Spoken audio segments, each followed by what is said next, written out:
Hello guys and welcome back to my channel. Today I'm going to check the Geelang Anger 85X 4K HD, a micro quadcopter which is equipped with the new Caddx Loris 4K split style HD recording / FPV camera. In this video I'm going to go over its features and specs and show you some cinematic flight footage from my recent trip to the Dead Sea.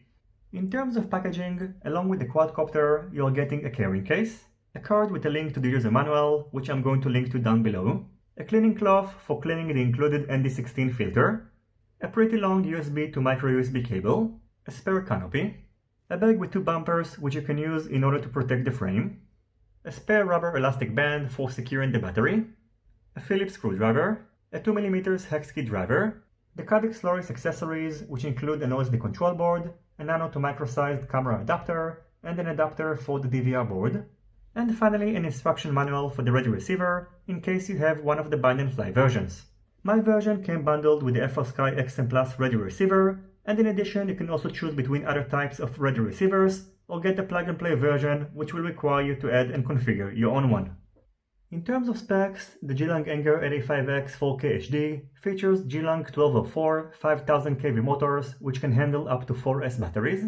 It is bundled with HQ Prop 2-inch 4-bladed propellers. On the center of the quadcopter you can find a 16x16mm stack which is based on an F4 flight controller that came pre-flashed with Betaflight 4.2.0 and a 12A BLLES 4-in-1 ESC. On top of the stack you can find the DVR board of the Caddx Loris. Above it, mounted to the canopy, you can find a 48 channels VTX that supports RC trunk protocol and has a selectable output strength of 25, 100 and 200 mW. On the back of the quadcopter you can find a Geelang branded omnidirectional RCP antenna which is well secured to the frame using a 3D printed TPU part. The battery is going to be mounted on the bottom side of the quadcopter and secured using an elastic rubber band, and the 25V 220 microfarad capacitor is pre-soldered to the XT30 battery connector. In addition, the wheelbase of the frame is 85mm and it features a true X pattern, and the weight of the quadcopter without a battery is 79.3 grams and 135.4 grams, including a GMB 520 mAh 4S LHV battery, which is the one that I recommend for this setup.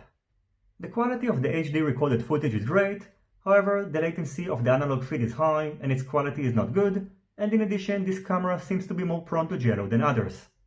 For that reason Geelang included an ND16 filter, which is also available separately. So on the left side of the screen you can see flight footage including the ND filter, and on the right side without it.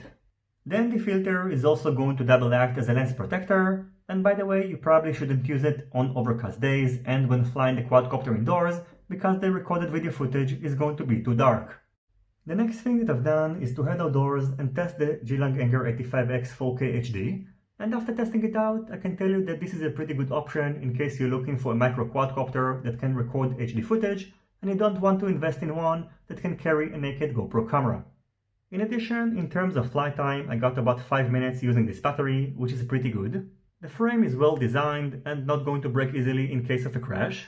The performance of the quadcopter is good when powering it up using 4S batteries, and most important, the recorded HD footage is great.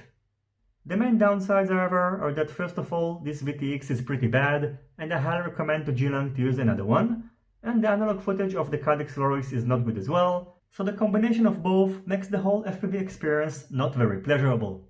I'm going to wrap up this video with some flight footage, so I hope you will enjoy the rest of this video, and as always, if you have any questions about this quadcopter, feel free to ask them in the comments section down below. Don't forget to leave a thumbs up if you like this video, and consider subscribing to my channel and hitting the notifications bell if you're not already subscribed. See you on my next videos, and goodbye.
you.